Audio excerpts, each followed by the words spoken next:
Naniniwala si South Cotabato Provincial Agriculturist Dr. Raul Tives na posible ang pagbaba sa presyo ng bigas.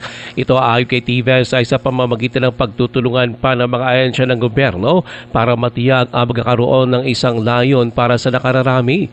Binigyan din ni Tives na sanhi ng pagbagal ng pangunlad sa sektor ng agrikultura ay ang overlapping ng mga programa. Dagdag pa nito, ang pagtaas sa presyo ng bigas ay hindi lang dulot ng overproduction, kundi pati na rin ng gasto sa transportasyon, kakulangan sa imbakan at abala sa merkado. Ayon pa kay Tives, ang mahigpit ugnayan ng national government agencies, local government units, grupo ng mga magsasaka at pribadong sektor ay magpapabuti sa produksyon at distribusyon ng pagkain. Sinabi ni Tives na mahalaga rin ang improvement sa post-harvest facilities para maibsan ang lugi ng mga magsasaka. Makatutulong anya ang drying facilities, storage warehouses at milling equipment para mapanatili ang kalidad ng bawat butil at matiyak na makararating sa merkado ang maraming bigas.